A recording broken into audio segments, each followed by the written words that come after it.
Hello learners, I am Diksha Chaudhary and I welcome you all to my YouTube channel English to English. In today's video, we will learn about the grammar family. Yes, even grammar has a family. But before meeting the family, if you haven't subscribed to my channel English to English, do subscribe and hit the bell icon. Now let's get started with our session. The name of the family is grammar. Family का नाम क्या है? Grammar. अब family है तो उसमें बच्चे भी होंगे, मम्मी पापा भी होंगे, तो चलिए मिलते हैं उनसे.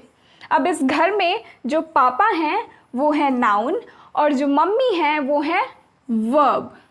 अब इनके 3 बच्चे हैं, प्रोनाउन, एडजेक्टिव, एडवर्ब. ठीक है. जब भी नाउन को बहुत ज़्यादा काम हो जाता है तो प्रोनाउन उनकी हेल्प करता है. प्रोनाउन उनका वर्कलोड बांट लेता है. जब भी प्रोनाउन को कुछ काम नहीं रहता है और वो फ्री रहता है तो वो अपने फादर की हेल्प करता है नाउन की. ठीक है. और जो एडजेक्टिव है ये जहाँ जाती है ये अपने पापा के बारे में यानी कि नाउन के बारे में बात करेगी या फिर अपने भाई के बारे में बात करेगी यानी कि प्रोनाउन के बारे में. अब एडवर्ब जो है वो जहाँ जाती है या तो अपनी बहन के बारे में यानी कि एडजेक्टिव के बारे में या फिर अपनी माँ के बारे में यानी कि वर्ब के बारे में बात करती है. अब प्रीपोजिशन क्या है? प्रीपोजिशन इस घर में जो नाउन और प्रोनाउन है ये दोनों तो वर्किंग है तो इनका हेल्प करने के लिए कोई ना कोई तो होना चाहिए. तो ये इस घर का सेक्रेटरी है.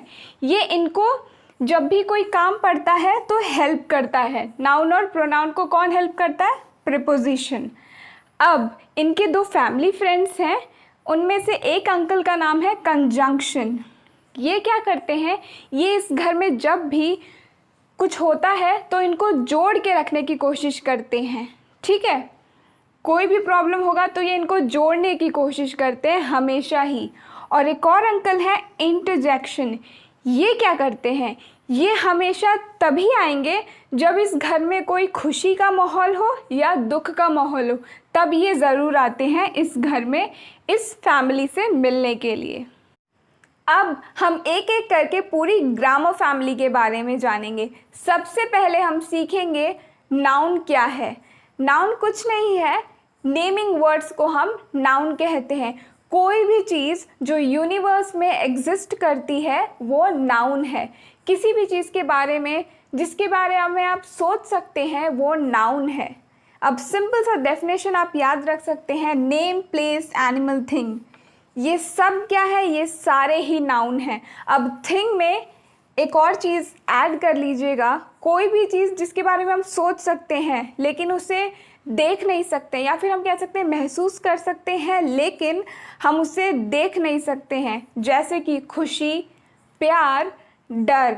ये सब कुछ हम महसूस कर सकते हैं लेकिन उसे हम देख नहीं सकते हैं. ठीक है. तो ये भी नाउन है. अब एक एग्जाम्पल देखते हैं. I live in India. इसमें इंडिया एक प्लेस का नाम हुआ, इस वजह से ये एक नाउन है. ठीक है.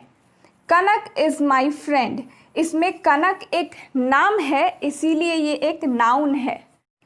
अब हम जानेंगे प्रोनाउन के बारे में. जैसा कि जब हम फैमिली के बारे में डिस्कस कर रहे थे तो हमने देखा था कि जब भी नाउन को बहुत ज़्यादा काम हो जाता था तो कौन हेल्प करता था? प्रोनाउन. तो वही चीज़ है यहाँ पर भी, बस हम उसे थोड़ा सा क्लियरली सीखेंगे. यहाँ पे देखिए, pronoun is always used instead of a noun. यानी कि नाउन के प्लेस में हमेशा क्या यूज़ होता है? प्रोनाउन यूज़ किया जाता है. और ये क्यों यूज़ किया जाता है? It is used to avoid repetition. यानी कि बार बार लिखने से अच्छा है ना उसको किसी और वर्ड से रिप्लेस कर दिया जाए. अब इसका एग्जाम्पल देती हूँ. जैसे कि Kamal is a good boy, Kamal loves to study, Kamal likes skating. अगर ऐसे ही मैं कमल के बारे में और 5-6 लाइन बोल दूँगी तो हो सकता है आप इरिटेट हो जाएंगे. इसी वजह से कुछ इजी बनाने के लिए इसे क्या किया गया है? जहाँ नाउन है इस नाउन की जगह पे हम प्रोनाउन के साथ इसको रिप्लेस कर देंगे. जैसे कि प्रोनाउंस होते क्या क्या है, एक एग्जाम्पल देख लेते हैं। ही, शी, इट, दे, यू, और भी बहुत सारे होते हैं। यहाँ पे मैंने कुछ एग्जाम्पल्स लिए हैं क्योंकि अभी हम इन्हें बहुत ही ब्रीफली पढ़ रहे हैं, इसके बाद हम इसे थोड़ा डिटेल में और पढ़ेंगे, ठीक है। अब एक एग्जाम्पल जैसा मैंने ये कमल वाला दिया था, अब अगर इसे मैं प्रोनाउन के साथ यूज़ करूँगी तो ये कैसा साउंड करेगा, आप खुद सुनिए। Kamal is a good boy, he loves to study, he likes skating. थोड़ा सा बेटर साउंड कर रहा है क्योंकि हमने कमल की जगह पे ही यूज़ किया, यहाँ भी हमने ही यूज़ किया था। अब हम जानेंगे वर्ब के बारे में। वर्ब होता क्या है? It is a word that expresses an action or state of being. अब action के बारे में तो आपको पता होगा, क्रिया के बारे में बात कर रहे हैं यहाँ पे हम, लेकिन state of being हो सकता है कि आपको नहीं समझ आया होगा।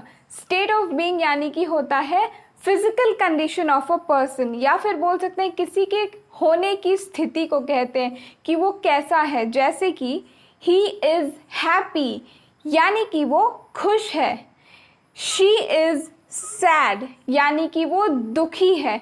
तो ये दोनों क्या बता रहा है, ये उनके स्थिति को दर्शा रहा है कि वो खुश हैं या दुखी हैं, ठीक है। तो ये होता है स्टेट ऑफ बीइंग। अब कुछ एग्जाम्पल्स देखते हैं। Amit is playing cricket. अब इसमें प्लेइंग क्या है, वर्ब है, एक्शन है, ठीक है। तो हमने इसमें तो डिटेक्ट कर लिया कि वर्ब क्या है। अब सेकंड सेंटेंस देखते हैं। साक्षी बॉट अ न्यू कार। अब इसमें एक्शन क्या है, बॉट। बॉट एक क्रिया है यानी कि खरीदा, किसी ने किसी चीज़ को खरीदा तो हम उसे क्या कहते हैं, बॉट, ठीक है। प्लेइंग और बॉट ये इसमें वर्ब्स थे। अब हम सीखेंगे एडजेक्टिव के बारे में। एडजेक्टिव हमेशा कुछ ना कुछ बताता है, किसके बारे में, नाउन के बारे में या फिर प्रोनाउन के बारे में। सिंपली हम ये कह सकते हैं it adds something to the meaning of a noun और अ प्रोनाउन। अब इसका मतलब ये नहीं है कि सिर्फ क्वालिटी को बताएगा, सिर्फ क्वालिटी को नहीं बताता है, ये क्वांटिटी को भी बताता है। अब इस कॉन्सेप्ट को समझने के लिए हम कुछ एग्जाम्पल्स देखते हैं। Priyanka is a good girl. Priyanka इसमें नाउन है। प्रियंका के बारे में क्या बताया गया कि वो एक अच्छी लड़की है, तो गुड क्या हुआ इसमें, एडजेक्टिव। अब एक और सेंटेंस देखते हैं। There are 60 students in our class. अब देखिए इसमें क्या कहा गया है कि 60 स्टूडेंट्स हैं हमारे क्लास में, ठीक है। स्टूडेंट्स इसमें नाउन है। अब 60 क्या है इसमें, 60 क्या है, 60 क्लास के बच्चों का नंबर है, तो यानी कि वो स्टूडेंट्स के बारे में बता रहा है ना कि कितने स्टूडेंट्स हैं। तो फिर क्या हो गया, 60 एक एडजेक्टिव हो गया। अब हम जानेंगे एडवर्ब के बारे में कि एडवर्ब क्या होता है। एडवर्ब आप सिंपली ये याद रख सकते हैं कि वो हमेशा वर्ब के बारे में बताएगा या फिर किसी भी एडजेक्टिव के बारे में बताएगा या किसी और एडवर्ब के बारे में बताएगा।